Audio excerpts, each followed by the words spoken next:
गिबियावनो आङो पाटगाव दख'रा दुलाराय बर' फरायसाफोरनि जानानै बयनिसिमबो गाहाम हामलायथि जासिबाय। बांला 1431 7 बैसाग तारिखआव पाटगाव दख'रा दुलाराय बर' फरायसा आफादा बे गोदान बोसोरजों जेनेखि लोब्बा लाखिनानै देग्लाय 7थि खेब जाबाय आरो बे रंजानायनि गेजेरजों जों बेखौनो फोरमायनो सानदों जे जोंनि ओनसोलाव जाहाथे थांनाय बोसोराव फिसा फिसौ दाय दसखौ लानानै जे गावजों गाव जेनेखि नायलायनो हायै दावराव दावसि बेखौ ज्राब गारनानै जाहाथे खौसेयैनो गोदान गोसो लानानै गोदान मिजिं लानानै जाहाथे बयबो अनलायनायनि गेजेरजों गोजोनै जाहाथे संसार जालांनो हायो। लोगोसे साफ्रोमबो जाहाथे लाइमोनफ्रा जायफोर सोलोंथाइ लागिरि लाइमोनफ्रा जाहाथे गोथार गोसो लानानै जाहाथे मोजां सोलोंथाइ लानो हायो बेखौ आसा खालामबाय आरो लोगोसे अबंलावरिनि अननायाव जाहाथे साफ्रोमबो जों गाहाम देहा लानानै जे फैबाय थानाय समाव जाहाथे जों बयबो मोजां खामानि मावनो हायो हारिनि थाखाय हादोरनि थाखाय जों बेखौनो दिनैनि जेनेखि हाबाफारिजों लोब्बा लाखिनानै बेखौनो फोरमायनो सानो। दिनै रेसपन्सखौ बुङोब्लाथ' जों खोब मोजां खारन गोदो गोदायनिफ्रायनो साफ्रोमबो बर' हारियानो जे बैसागु होननाय लोगो लोगो उन्दैनिफ्राय लानानै बोराय बेन्थ'सिम जे बयबो रंजाखांनाय मोनो थिग बिदिनो पाटगाव दख'राया हांख्रायनाय बायदि दिनै दरफ्रोमबो गामिनिफ्राय बाहाय बाहागो लाफैदों आरो दिनै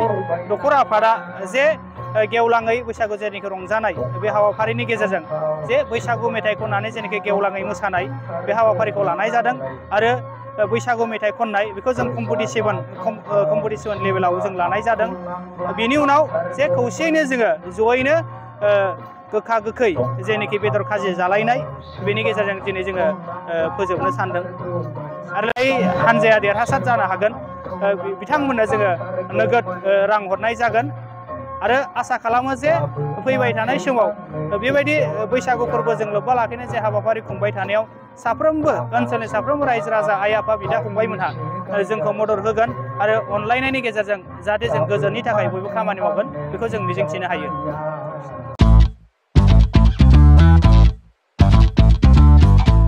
गोजोनथाव खौरां नोंथाङा नोंथांनि गला एबा अफिस फसंथानफोरखौ जोंख्लाब माख्लाब साजायनो गोसो गैया नामा?